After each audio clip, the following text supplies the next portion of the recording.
Hello, and welcome to the Kern Organization's webcast, Marketing Magic, Leadership Lessons Learned from the Harry Potter series. I'm Russell Kern, President and Founder of the Kern Organization, a leading West Coast direct agency specializing in creative, innovative, high-performance customer acquisition and B2B demand generation campaigns.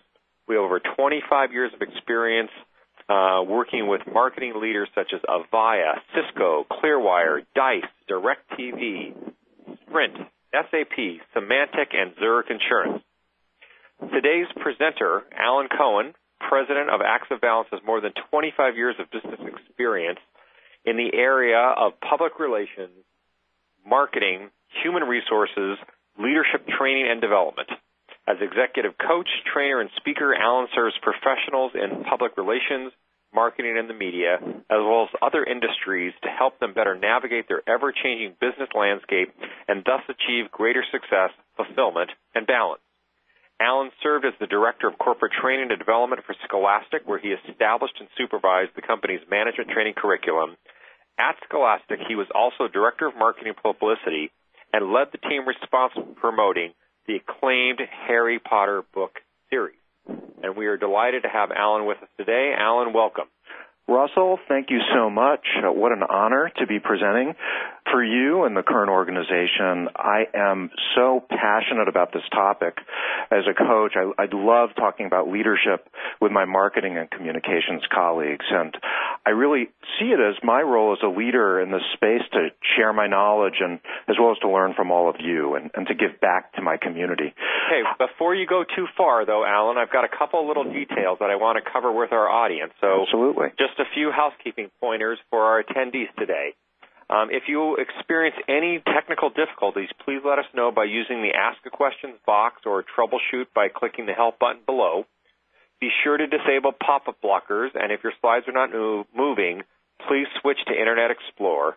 And lastly, if you have any questions you'd like us to answer at the end of the presentation, submit questions by using the Ask a Questions box below. So with that, all that preamble, it's now time to get on to today's presentation. And Alan, I throw it right over to you. Great. Thank you, Russell. So, today I'm going to offer a new paradigm about leadership in the new year, and some of what I say may make you squirm a little bit. It may get you a little bit out of your comfort zone, but that's my job. And so I'm asking you to stay open to learn a little bit about a different way about thinking about leadership and to maybe challenge some of those limiting beliefs and assumptions that you have about what leadership is and what leadership isn't. So first, I want to just share this quote with you. It is our choices that show us what we truly are far more than our abilities. And I'm going to ask you, although I can't hear your response, who said that? Who said that? Was it Gandhi or Obama? Was it some head of state? Well, it was none of those people. It was actually said by Albus Dumbledore, the head of Hogwarts, headmaster of the School of Wizardry, creation of J.K. Rowling. And Dumbledore was a model coach, motivator, and leader. He led by example with the highest level of integrity and strength of character. He was always guided by what was in the best interest of community. And I'm going to talk a lot about Dumbledore. I know people probably think that I'm going to talk mainly about Harry Potter, but in terms of leadership, Dumbledore was an exemplary leader. And what he did actually was he mentored and trained and coached young Harry to be a great leader. And that's a role that all of us can play. So this quote, it may be one of the most important philosophical insights in the Harry Potter books, and it could probably be the theme of all the books. To me, it says, an ability to make the right choices demonstrates our strength of character. It's not so much Dumbledore's abilities that are inspiring, but rather his choices that inspire awe and earn our respect. Personal character speaks so much louder than any speech. Talk is cheap, but it's really how we show up in the world and the actions that we take that are the legacy that we leave. So why do we care about Harry Potter? Maybe some of you don't, but I would think that you do because you're on this webcast. So in the book, If Harry Potter Ran GE, the author Tom Morris says, J.K. Rowling is a world-class business life philosopher who came up with deep wisdom from her wizards like Harry and his friends.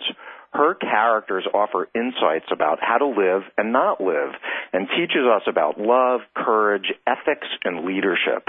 We see truth in the young lives being portrayed, and the wisdom of wizards enlightens us. Morris actually, he also talks about how Jack Welch, the former CEO, had a lot of Harry's wizarding qualities. Very cool. But why else? Why else do we care? Why else do I care so much about Harry Potter? Well, lots of reasons. First of all, I'm a huge Harry Potter geek. I could pass any trivia test on Harry Potter. I dare you to test me.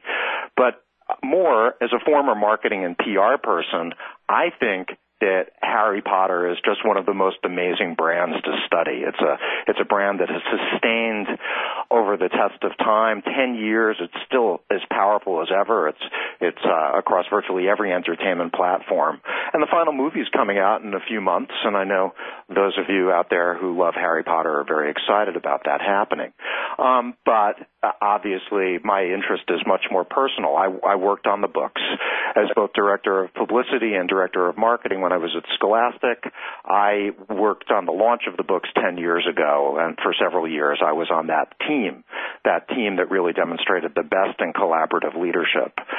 And we had some really exciting leadership lessons that we experienced working on something that huge. I was actually the first marketing person to deal directly with J.K. Rowling in the United States. I was with her when only 100 people showed up in the bookstores. Fast forward 4 years later, there were lines that went around cities. So very exciting, and I'm going to talk much more about that as we go on. So unless you've lived under a rock for the past 10 years, you know the story.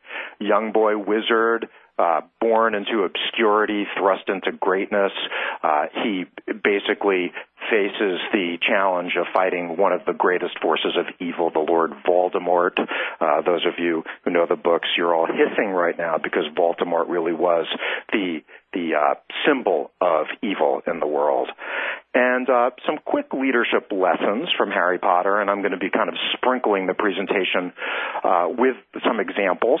Dumbledore, we talked about a little bit, noble, good, a wise leader. He saw the strength in others. He set a high standard, emotionally intelligent, valued honesty. He celebrated success. He was also fun and playful. He had high energy. He was a really old dude, but he had the energy of a much younger person. Impressive thinker.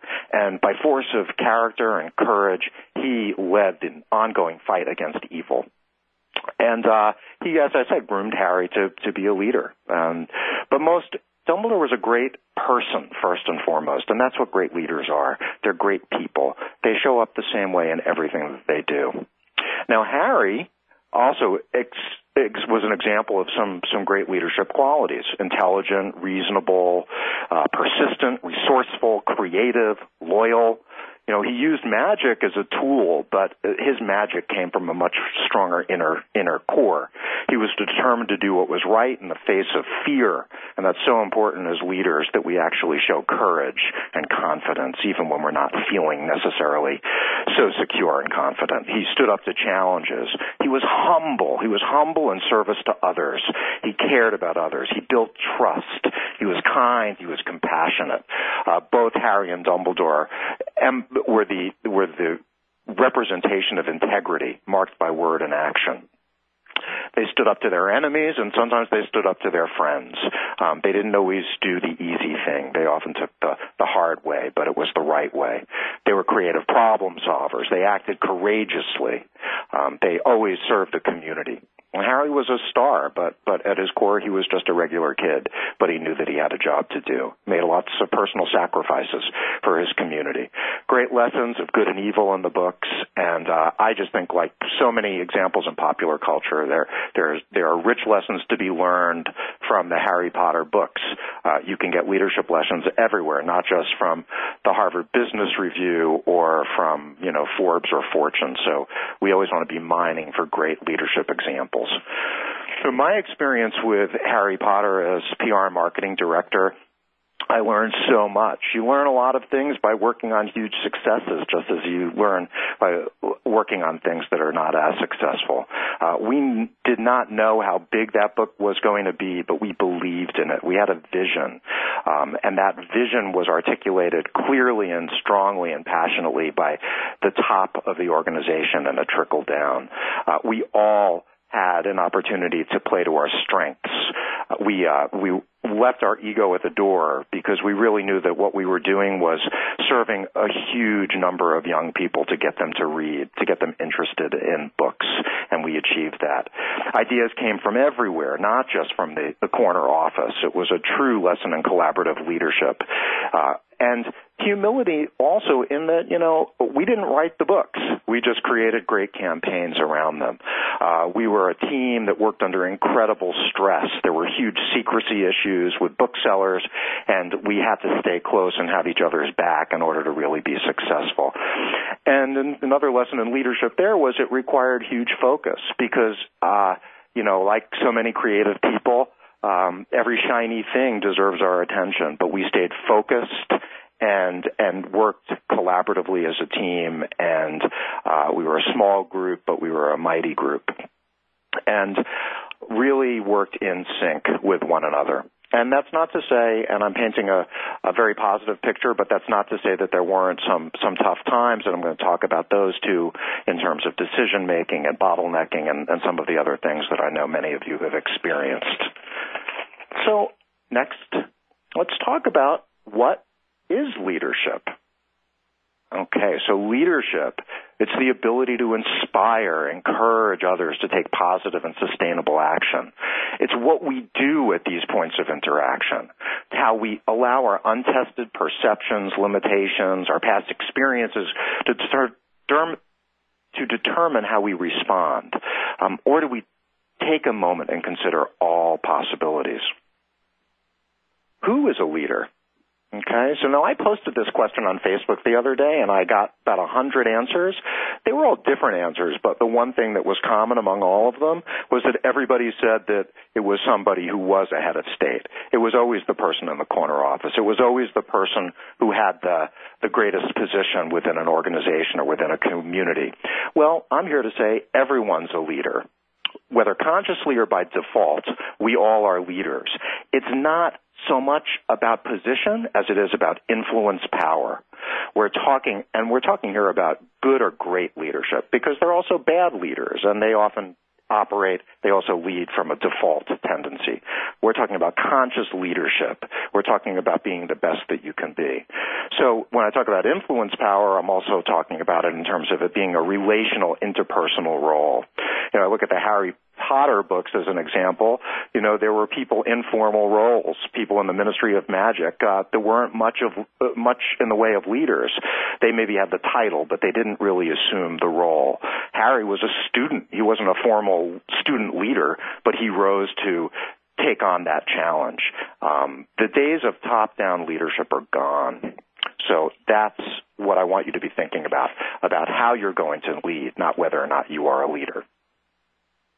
So, why do we need this? Why do marketing people need to be great leaders? How is this relevant in the days of greater transparency and the need for responsiveness? What is our role as leaders to engage people, to increase morale, to retain our top talent? So I want to share this. Was written by Virgin Scudder in this month's PRSA Strategist magazine. Public scrutiny of products and company leadership is at an all-time high. An ill-chosen word or action can zip around the world immediately with potentially catastrophic results. Several CEOs of big companies who ignored one or more of these principles have found themselves relieved of their executive duties in 2010, including Randy Michaels at the Tribune Company, Tony Hayward at BP, and Mark Hurd at Hewlett-Packard. The executives were ousted in part for avoidable mistakes. And here's another thing. And we see here on the slide the word engagement, and I'm going to spend a lot of time talking about that. And popular now in business literature is the buzzword engagement. In general, employees' levels of engagement is simply how motivated they are to use their skills to further the company's mission and goals. According to Blessing White's 2011 Employee Engagement Report, less than a third of employees are engaged at work, and almost a fifth are disengaged. This means that for every 100 employees, 20 are engaged, 50 are on the fence, and 30 are engaged at some level. So how reassured are you knowing that perhaps only 30% of your staff care about your company's missions and goals? What's the impact on retention, productivity, morale, motivation? A hard fact about engagement that all leaders must accept is this: engagement is not an employee's problem. It's a leader's. Leaders are responsible for nurturing engagement because employees look to them for not only direction but also for reflection. The extent to which your employee recognizes his or her own deepest needs reflected, that is honored by the leader, is the extent to which they will be engaged at the company. At companies where there's low engagement, the story is always the same. The leader doesn't honor the employee's needs, and the result is a low level of trust, superficial relationships, poor communications, that is, no love. Show us the love, right? So how do we get the love back? First, leaders have to embrace that being loving at work and honoring employees' deepest needs to be seen, heard, and supported must be a core value. We see this so much in the Harry Potter books. In a 2009 job satisfaction survey by SHRM, the Society for Human Resources Management, employees ranked feeling safe in their work environment, having a meaningful relationship with their supervisor, open communication between themselves and senior management, and having opportunities to use their skills and contribute as almost equal to the level of compensation and pay. In fact, economic studies have confirmed that even the promise of greater pay is a much weaker motivator than love, caring, and service. So we want to talk about how we are going to better engage our employees using these talents. Next. What are the 12 talents of marketing leadership? Well, the one thing I'm going to tell you, and you can all breathe a sigh of relief, is that if you practice these, you're going to be a better leader. You'll inspire your team. You'll create more engagement. You'll have better productivity and retention. You'll have more joy in the workplace. And isn't that really what it's all about? All right, and here's the other thing as you're going through these. First of all, know this is a lifelong process. So you don't need to get this all at once. You need to just start thinking about some of these questions. How do I honestly practice or live these talents? And in what ways can I become more talented in the area? And what opportunities do I have every day in the situations and the people I interact with to practice this newfound understanding of each of these talents? All right, so let's start with the first talent. Next, an acute awareness of self and others. So great leaders know who they are, and they're conscious of all the elements that make them uniquely who they are. This helps them to understand others.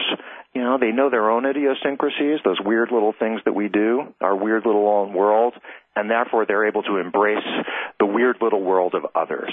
Leaders of organizations consistently ignore the fact that their employees are unique. So what they do is they actually often just hire clones of themselves. They get more of what it is that they believe. So a great leader recognizes that their perceptions and their views are no one else's, and they ask themselves, how accepting am I of others and the worldviews of others? They understand who they really are. They treat everyone as creative and capable and trustworthy and responsible. And if they don't believe that the people within their organizations can be trusted and are capable, and they are not willing to invest the time and the caring and the concern to mentor and coach and lead them, then those people are not going to be successful. So as I said, they don't hire clones, and they actually recognize that there is strength in diversity. Okay, next. Great leaders challenge perceptions and interpretations. They are constantly asking themselves, what are their judgments based on? And how open are they to having those beliefs challenged and questioned? They know that their interpretations are their own, and they question those of others. They're curious. This, I think, is such an important talent of leadership, and that is to be curious, to not accept anything at face value, to dig and to explore, and that's not to come at people in an accusatory or challenging way, but to be curious. And don't surround yourself with yes men. Surround yourself with people who have that same kind of curiosity, who do ask you the hard questions, who do probe and inquire. And in that way, you get a much better quality of a decision. You get much better solutions. Dumbledore, a great wizard and a very old man, actually kept a beginner's mind. It kept him very, very vital. He was able to learn from all of the young students. And this is what you want to have. You want to have that beginner's mind all the time. You want to ask for feedback. You want to have advisors around you who you know and trust, and you want to really listen to them. Third talent, thinks like a visionary. Okay, so no organization's vision is rooted in its values. Know that. Know that an organization's vision is rooted in its values, which means that you need to know what your values are. And you want to help people see and touch and feel and experience the vision. You want to make it clear and concise. In the Harry Potter books, there was a very, very clear vision. You know, it was a vision of a better world. It was a vision of a world without evil forces like Dumbledore. When I worked on the Harry Potter books, our vision was very clear. It was to make that book a huge, mega blockbuster and to get a lot of kids reading. And we were successful in that, and we didn't keep our eye off of the prize. The next lesson is to create alignment. It's to remind everyone all of the time of what the vision is and to align plans and next steps for the best possible results. Alignment creates a North Star that everyone can see and can set their compass by. You want to identify your leverage points. Progress builds momentum. And then you want to celebrate those milestones. I recall with the Harry Potter books, we initially identified 10 media targets that we wanted to secure: national broadcast, national magazine. And every time that we were able to achieve one of those placements, we had a celebration. My bosses, the people above me, they trusted, but they verified. They actually let me own it, and they let me play to my strengths. And that, along with my team, of course, there's no I in team. We were a group of PR people, and we were totally supported along the way. And that was so with many of the different PR and marketing initiatives. So know also that you can't focus on everything, and that was true too. At Scholastic, we're publishing hundreds and hundreds of books at any given time, but you can't divide people's attention. It's very frustrating. It's one of the things that I see so often in my own practice. Executives coming to me and saying, it is not clear what I'm supposed to be focusing on. I don't feel like I'm doing anything well. Every time I'm working on one thing, I feel like there are 20 different things I should be focusing on. I'm not getting that clear direction from my bosses. So you really want to help your employees stay focused on the things that are going to get you the biggest results. You want to keep focused on the vision. And you also want to have patience to let small steps drive the momentum. Okay, the next talent, acts decisively. So I have lots to say on this topic. I think that the traditional model, sort of leadership 2.0, is decisions are made by people in the corner office. Those decisions are pushed down to lower level people, and everybody should like it. And in this newer view of leadership, I guess we'll call it leadership 3.0 or 4.0, decision making is really, decisions are made by the people who are closest to the problem. And you're going to get a much better quality decision in that instance. Now, that's not to say that there shouldn't be a rigorous advice process, meaning that the people who are making the decisions need to consult with people throughout the organization, all the stakeholders. But if you support them in the decision-making process and you give them the tools and the information, they are going to be much more engaged in the process, and that's what good leaders do. You want to feed important material, important information to your employees to make them feel that they are important enough and to have that same responsibility. Okay, the next talent, We're going to spend a lot of time on this slide. This is really all about engagement, and we're going to talk about it in terms of a couple of different components: approachability, humility, service, rapport and trust building, a genuine interest in others. And let's start with just kind of a general concept here. I really love what Daniel Pink talks about in terms of engagement. And he says that there are three components: autonomy, mastery, and purpose.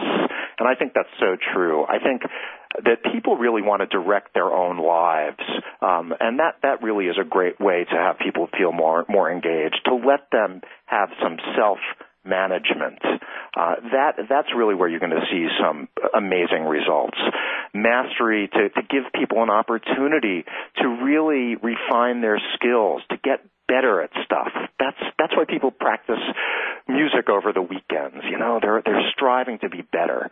And purpose. You know, it's really so much about that. You know, when the profit motive is unmoored from purpose, from the purpose motive, bad things happen. That's what Daniel Pink says.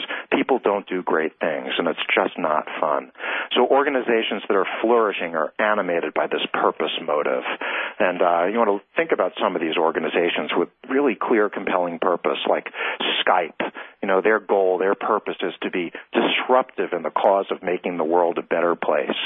Or what Steve Jobs' belief is, you know, I want to put a ding in the universe. And I think that's just an amazing purpose that people can really get behind.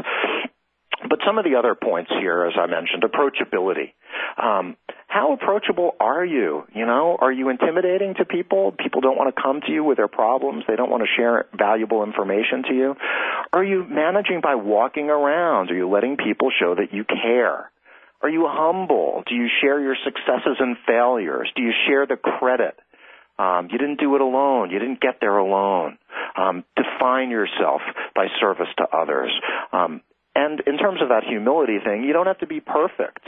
Actually, admitting your failures and letting people learn from those is just as important. And it's a great sign of humility. It lets people know that you're real. And it also it makes people feel safe to share their own missteps, and that's how they can learn. In terms of service, the more you serve, the more influence and energy you create, and the greater impact you'll have on your team. So go deeper, go under the stairs. You may have a Harry Potter in your midst.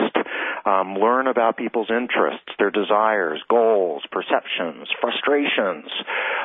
Really talk in their language. Ask what you can do to help them. Show them the love, right? Take more risks. Be open and honest with your associates. That will really help pave a path for success.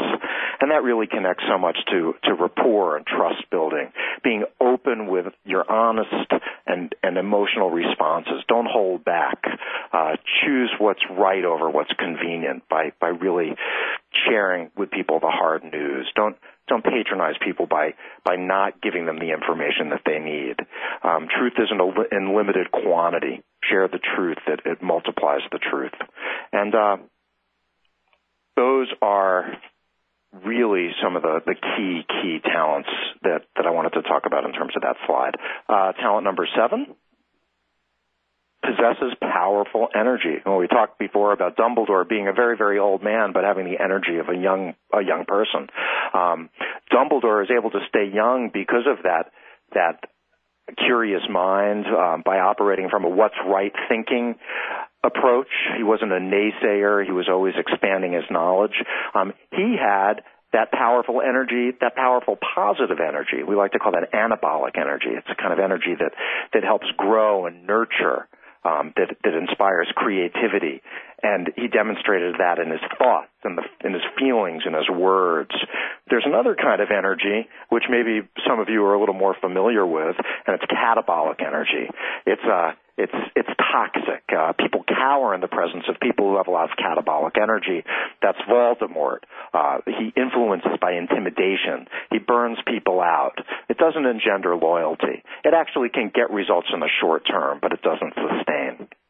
So you want to check on what kind of energy are you operating from? Okay, the 8th talent. uses emotional intelligence. So much has been written on this. It's a high predictor of success, maybe more a predictor than IQ. People who have a lot of IQ, like Dumbledore, he used his emotions in an appropriate way. He doesn't let his emotions rule him, certainly not the negative emotions. He creates space between stimulus and response. He slows down his reaction time. He's calm during stressful times, always acting appropriately. And because of that, he is able to also recognize the emotions of the people who work with him. He is able to really use his emotions as signals to let him know how to respond. So an exercise for all of you is to really think about how do you react in frustrating situations, and how would you like to react? So by really setting that intention, you can also help others slow down and react more appropriately. Ninth talent is to communicate dynamically. And this always makes me laugh. You talk about this with marketing people and communications people. We're in the business of communication, but we don't really communicate very well. So start communicating. It's not just about speaking. It's about how well do we listen. How do we listen between the lines? How do we really hear what people are saying? How do we start asking more questions and probing for what the real meaning is, for what the underlying issues are? And I know I'm going to hear from a lot of you, but that takes time. It takes time to really listen. It takes time to create that space. There's so many distractions. Well, I'm going to say you don't actually have the benefit to not start listening at a more intense level, because that's really the way that you're going to engender more loyalty from your employees, better work. If people feel like they're being heard and listened to, they're going to really, really want to work for you. You want to speak in a way that the other person will understand. You want to make sure that the other person knows what you mean, and you want to make sure that you understand what they mean. You want to ask more questions than you answer. Next talent is sees patterns and trends. All right, so think about the butterfly effect. The butterfly flaps its wings in one part of the world, and it affects systems upon systems.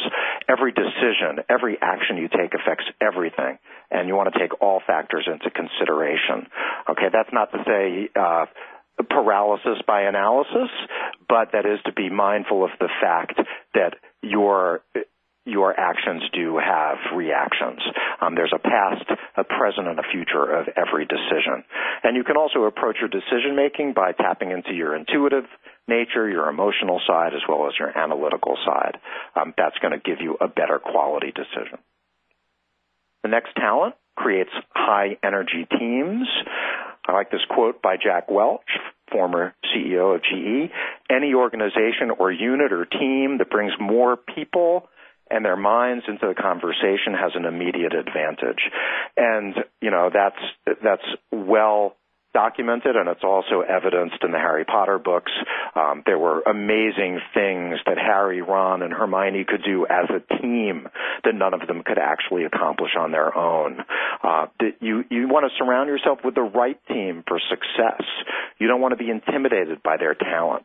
You can't do everything alone. You want to augment your talents, and you want to let people really play to their strengths. You want to get out of their way, and then you want to just watch out. You want to watch what the great things are that they can do. You want to hire people who are actually self-motivated. You want to get the right people into your organization, and your role is to not do anything to demotivate them. So I've given you a whole bunch of ideas about ways that you can really encourage people. And one of the things is to really give them opportunities to utilize their strengths.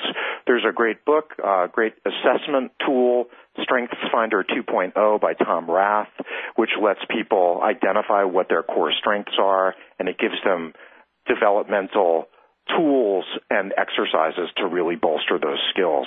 The human resources and development industry has spent a huge amount of money trying to bring everybody up to a kind of competency in all areas, to have a bunch of great generalists out there, when really, if we really developed the innate talents that people already have and gave them more opportunity to play to their strengths, we would have much, much happier and more productive organizations.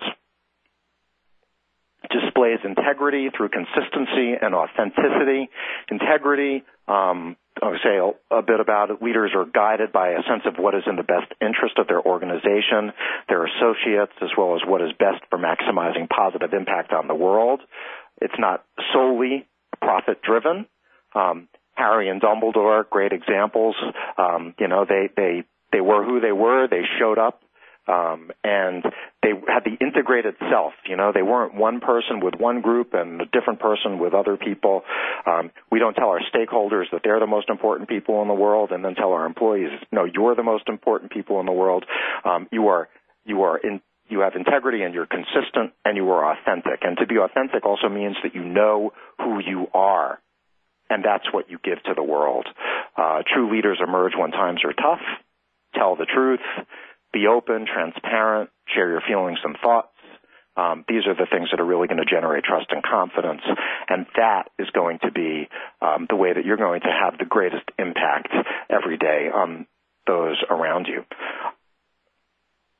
So this is kind of a summary of all the talents that we just talked about.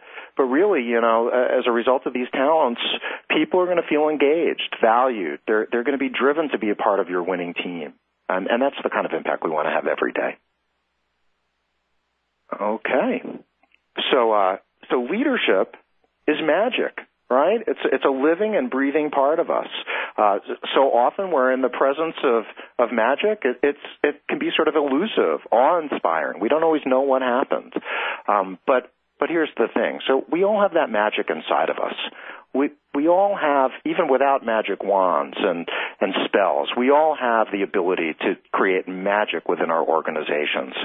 And just to know that and dare to tap into it is going to bring you great things in the next year.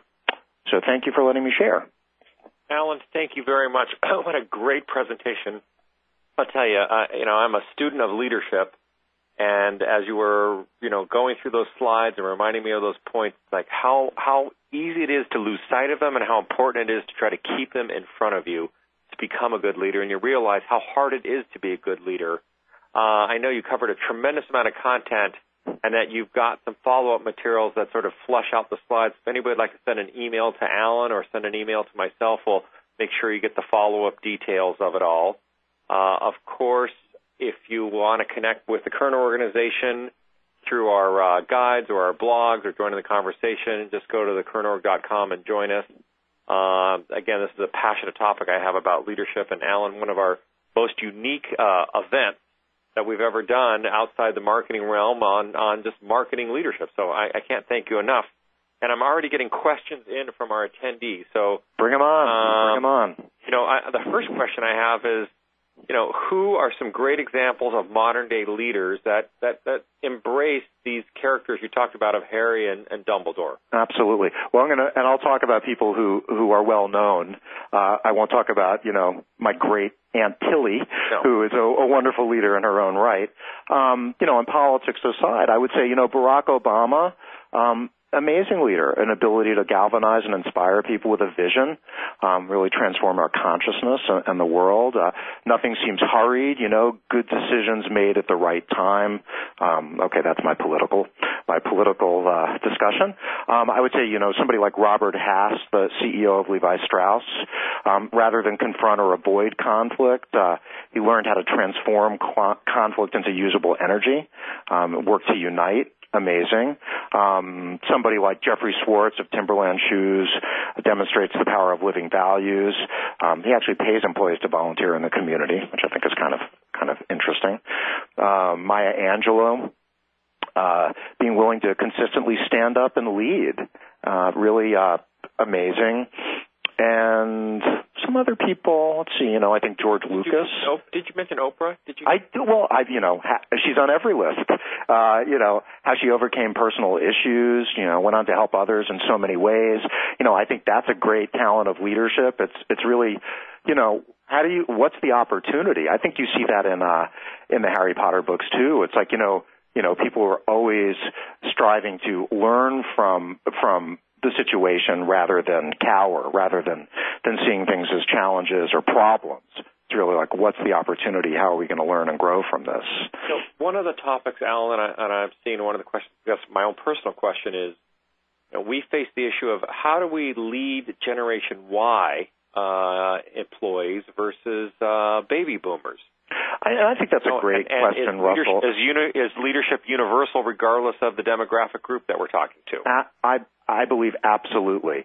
I think there's been so much written about the differences between millennials and Gen Y and Gen X and boomers, and I think that's, I think there's some valuable data in that.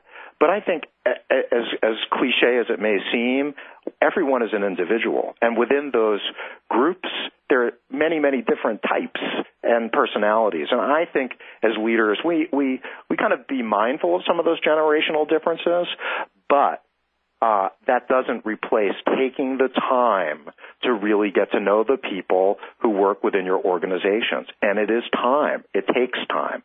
But really allowing each individual to be exactly who they are. It goes to the famous quote that when you lose a team member, in most of the case, they're not quitting the organization, they're quitting the supervisor or manager or leader. Well, and I think that's a really great point, Russell. I think that a lot of leaders, formal leaders, they are not taking responsibility for mentoring and growing the talent within their organizations. And, we hired these people. We owe it to the people within our organizations to give them every opportunity to be successful. But that doesn't mean that we ever can abdicate the responsibility of leading people and taking the time and showing the people that we care. You have a really good point. I keep on my computer screen a little 5-point article I cut out from Harvard Business Review. It says the 5 dimensions of CEO performance to consider. The first one is leadership. How well does the CEO motivate and energize the organization and the company and its culture? Then, strategy. Is the company aligned with its strategy? And then the third is people management. Mm-hmm. CEO putting the right people in the right jobs, and is there a stream of appropriate people for the succession to support the goal? So, here you're coming right back to it. It always comes around people.